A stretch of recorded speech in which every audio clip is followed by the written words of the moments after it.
Along with food storage, meaning food, we stock up on a lot of other things. You know, we do cleaning products, we do razors. I have 3 boys in my house who need to shave. I'm going to tell you this, razors can be expensive. We stocked up, saved a whole lot of money on razors. I've got razors for about 4 or 5 years, so we got no problem there. I stock up on bug spray, sunscreen, doing lots of camping, so I need that kind of stuff.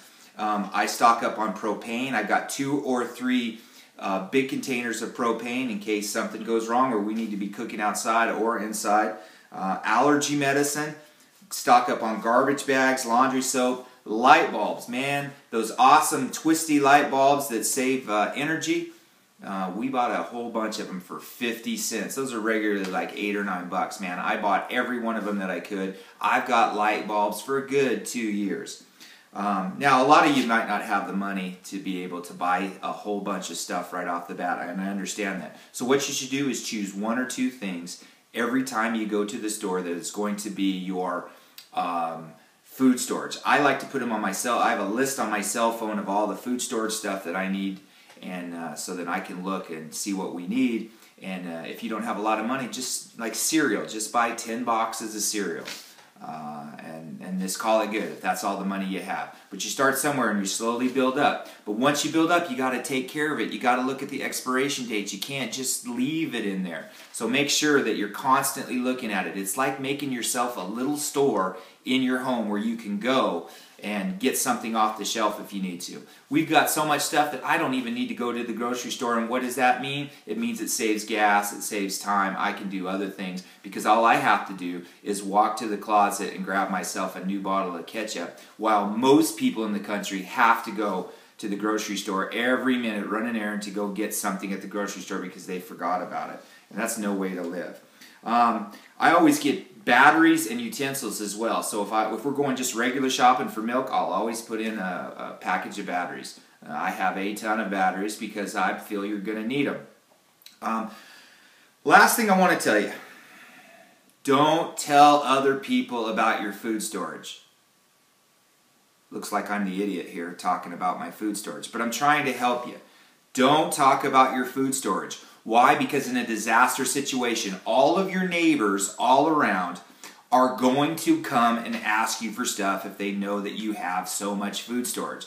If it really breaks down, what will happen is people will start resorting to communalism. They'll all get together in the neighborhood and they'll start talking, well, let's pool all of our resources together so that everybody as a group can live and we can make whole bunches of meals for everybody to survive. Well, what does that mean for you? That means they take all your food storage so that you can support everybody else. You think about that. Is that why you're buying food storage, to support all of your neighbors who didn't plan? Well, you might want to watch out. That's what's going to happen. And that's another good reason why you might want to live out in the country too. But a lot of people like myself live in the city. So you might have that problem, and the next thing they might come asking for stuff. Oh, he's got allergies, I need some allergy medication. And if that doesn't work, then they might come and take your stuff by force if it gets real bad. That's why we have guns, to protect ourselves. But you know what? If you don't talk about it, they don't know, then that's not going to be that big of a problem. Let's talk about FEMA now, the Federal Emergency Management Association, I don't know, FEMA. I don't want to rely on FEMA. That's not what I'm after. However, would I stand in a FEMA line if I needed to? You know what? I would stand in a FEMA line, and a lot of people are. If FEMA is coming and giving free food, and I have a bunch of food, you know what I'm going to do? I'm going to go get their free food too. That way I have a lot more. The problem is this. Most people have to stand in a FEMA line because they don't have anything and they're desperate. And they'll stay there day in and day out, all day long if they need to. Me personally, I'll go to a FEMA line, I'll stand there, but I'll only stand there a couple hours or an hour to get whatever, and if I don't get what I need, it's no big deal because I already have a supply. Some of you will completely disagree with me on this, but you know what? If FEMA's giving out free stuff, I'm a taxpayer, I'll go get their free stuff. But I don't have to sit there in line or camp out or beg for food. That's just not going to happen. I want to say this. You've got your food storage, everything is nice, you've got several closets or a place to keep it or your basement or whatever, and it's looking awesome and it's like a grocery store, and then all of a sudden you need to bug out or you have a tornado or something like that. and you got to leave, or you know, something's destroyed. What I would suggest to you is that you have a lot of bags that you can take all those cans and everything and fill them up if you have to bug out, because you want to take a lot of food. And most people don't think about taking a lot of bags. Plastic bags are great, you know, or sacks of gunny sacks or whatever. Filling those up full of food and put them in your bug out vehicle is something that you need to consider, because you never know. Bugging in is a lot better because you got a huge stash of food, but sometimes you're going to need to bug out. Take some bags with you, and man, you don't have to take all these items one at a time and throw them in your vehicle, and it gets everywhere. So be sure to think about that as well.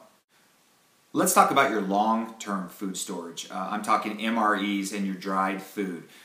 This is important because when all the staples run out and all of that stuff, that you have nothing left, you should be focusing right on this. Here's what I want to tell you. You should take everything that's in your freezer first, and in your refrigerator. Get those out of the way. Those should be the first priority. Then you start going with the regular things that you have in your pantry, in your medium food storage, so to speak, your everyday food storage. And then I would start hitting up your MREs and your freeze-dried food. People ask me, are MREs better than freeze-dried food? I don't think MREs are as good as freeze-dried food because I don't think they last as long. I think personally we use Mountain House for freeze-dried food. I have some MREs, but I don't have too many of them, simply because my preference is the MREs are heavy, they're bulky, and I don't really think they taste that great. The cool thing is you can heat one up if you needed to, so I think you should have a few in case you're camping or you've got to go and bug out or something right away. Take a few of those because you're on your own, great. But for the most part, I personally choose Mountain House. I think they're good and their food tastes good. But you need to have, I don't know, whatever your budget can afford. I can't really tell you that because I don't know what your financial situation is. But make sure that you plan to have that long-term food storage of something that will last on the shelf for about 10 years, 8 to 10 years. Make sure that you have extra stuff for bartering. You know, I personally do not choose to have like pre-1957 silver. I don't know what year it's supposed to be. I have a bunch of silver stored up that I can use as currency when the value of the dollar completely collapses. Well, if you want to have silver and things like that, fantastic. But I'm going to tell you this. When people are hungry and they're trading for stuff, that silver ain't going to taste so good. In a long-term sense, yeah, that silver might be a great idea. But in a short-term situation where there's a complete collapse or there is absolutely no rule of law whatsoever and people are going hungry, trading for food or trading for supplies, I believe that's the way to go. You're going to go, but I have a bunch of silver. Well, you can just shove your silver because we need food, we need batteries, we need things that are going to keep us alive right now. So me personally, I just kind of disagree with those people who are like hoarding bunches of silver while neglecting their food storage.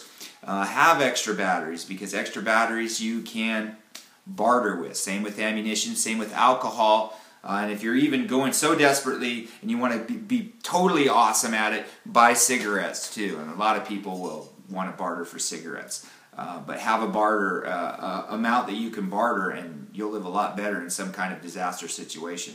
Last thing I want to tell you is I'm going to provide you at the bottom of this video with an LDS preparedness list. I got this list, I don't know, a couple years ago. Somebody did an awesome job on it because they had an entire list of everything that you should ever prep in your entire life. Now, some of the things I disagree with on there, but for the most part, man, they're spot on a lot of things, and they talk about the amounts that you should have and things like that. So I'm going to provide you a link with that. I highly urge you to go check that out. You know, look it over and read it and get down into it, because man, it even covers security for your food storage as well. It's totally awesome, and don't say the Rhino doesn't do anything for you. Okay, there you go. Food storage. I thought that was a pretty interesting topic. Follow what I tell you, it'll be no problem. Anyway, if you like what we're doing here, subscribe to our channel. Anyway, I'm the Rhino for Survival Skills 101. Are you prepared to look forward? Oh, I love you.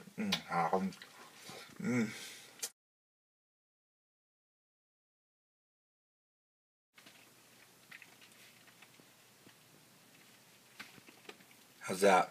You might need a little bit more. Do I? Yeah, just in case.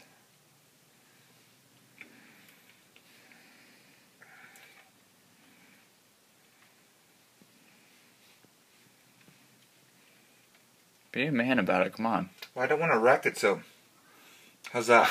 That's good.